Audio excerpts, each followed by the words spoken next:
Your government says it wants you to succeed financially. They promise prosperity, security, opportunity. But here's what they won't tell you. There's a playbook they've been running for thousands of years, designed specifically to drain your wealth while making them richer. And the craziest part? You've been funding your own exploitation without even knowing it. These aren't conspiracy theories. These are documented historical patterns, recycled through every empire, every kingdom, every modern state. Different packaging, same poison. And if you don't learn to spot the game, you'll keep losing money you don't even realize you're surrendering. Let's start with the most elegant theft in history: currency debasement. When your government spends beyond its means, it faces a choice. It can raise taxes openly and face your anger, or it can quietly destroy the value of every dollar in your pocket. Guess which one they choose? Ancient Rome perfected this scam in the 3rd century. Emperors needed money for wars, so they started shaving silver out of their coins. A denarius that was once 95% pure silver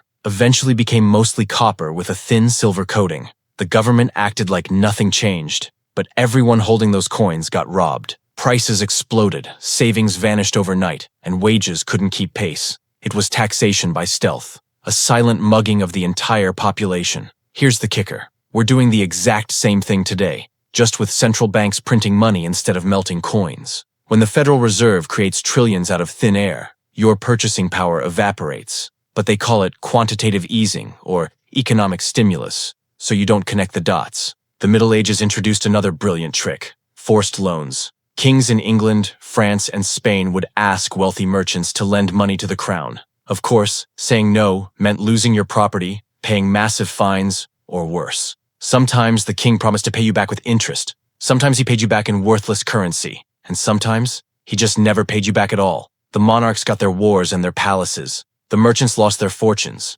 But because it was wrapped in the language of patriotism and duty, people accepted it. Sound familiar? Today they don't call them forced loans. They call them inflation-adjusted returns on government bonds, where your real return barely beats the inflation rate they created. By the 17th century, the system itself became the weapon. When Britain established the Bank of England in 1694, it wasn't some act of public service. The government needed cash to fight France. So wealthy investors bought government bonds, and the crown guaranteed interest payments funded by, wait for it, taxes on ordinary people, taxes on salt, taxes on beer, taxes on cloth. The wealthy lent money to the government and earned guaranteed returns. The poor paid higher taxes to fund those returns. It was a massive upward wealth transfer disguised as national finance. And here's the disturbing part. This model became the blueprint for every modern government on Earth. The safest investment in the world today is still lending money to governments, and those returns are still guaranteed by your labor, your consumption, your taxes. Fast forward to today, and the tricks haven't stopped. They've just gotten more sophisticated. Take deficit spending. Your government runs up trillions in debt, issuing bonds bought by investors, banks, and foreign powers. Politicians tell you it's for infrastructure, for jobs, for social programs. But where does most of it actually go? Defense contractors, corporate subsidies, bailouts for companies that made reckless bets. And when it's time to pay the bill, do they cut spending at the top? Never. They raise your taxes. They inflate the currency. They slash your benefits. The debt is sold as for the people, but the burden lands squarely on your shoulders, while the profits flow to bondholders and corporations. Then there are bailouts, the ultimate modern con. In 2008, massive banks gambled with toxic mortgages, nearly destroyed the global economy. And who paid for their mistakes? You did, through government bailouts funded by taxpayers.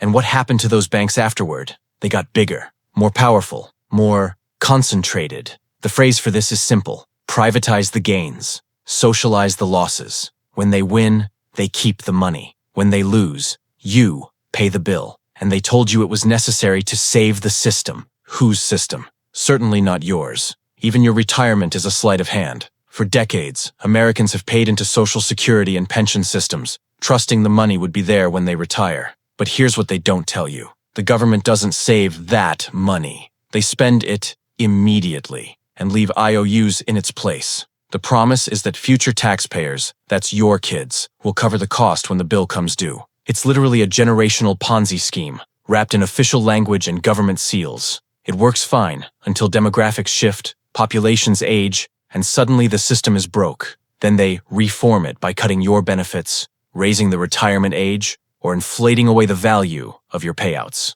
Notice the pattern yet? At every single stage, the trick relies on language. Inflation is called growth. Forced loans are called duty. National debt is called investment. Bailouts are called economic stability. Pension cuts are called reform.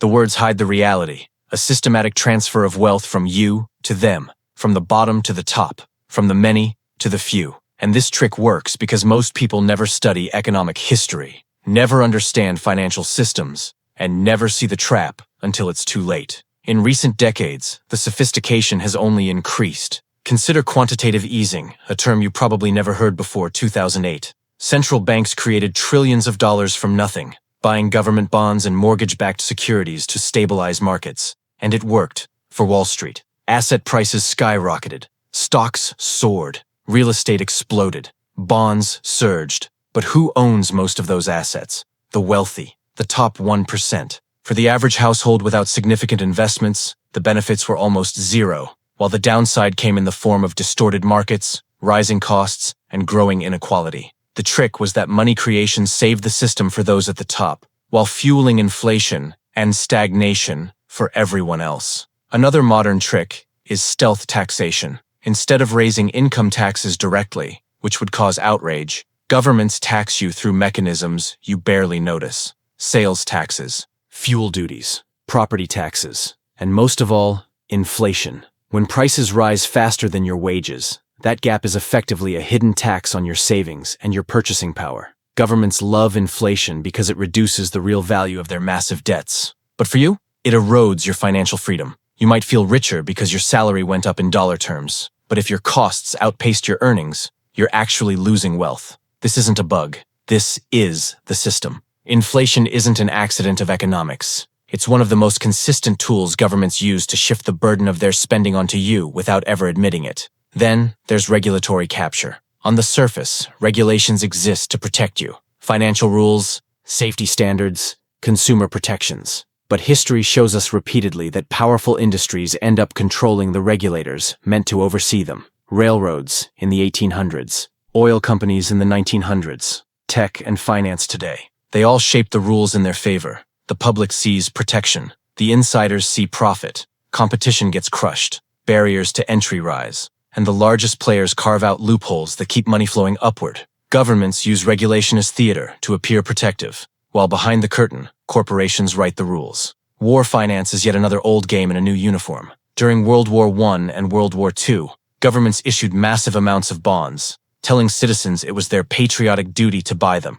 People thought they were supporting their nation, and they were. But those bonds also became lucrative, risk-free investments for the wealthy, guaranteed by future taxes. Your taxes. In the 21st century, nothing changed. Trillions spent on wars in Iraq and Afghanistan were financed through debt, benefiting defense contractors, banks, and bondholders, while ordinary taxpayers carried the burden. The trick is that wars are always presented as temporary emergencies, but the financial consequences last for generations, long after the soldiers come home. Governments also weaponize complexity itself. Tax codes thousands of pages long. Financial instruments so convoluted even professionals can't explain them. Budgets filled with hidden line items buried in jargon. All of this creates an environment where ordinary citizens cannot possibly track where money flows. Complexity becomes camouflage. When you can't see the transfer of wealth, you can't resist it. In ancient Rome, debased coins were a visible sign of the trick. Today, it's balance sheets buried under acronyms and obscure programs. Same theft, better disguise. So why does this matter right now? Because every single one of these tricks is alive and accelerating. Inflation is eating your savings. Debt loads grow larger every year. Bailouts remain the default response whenever markets wobble. Central banks continue manipulating money supply. While governments pass costs onto you in forms so indirect,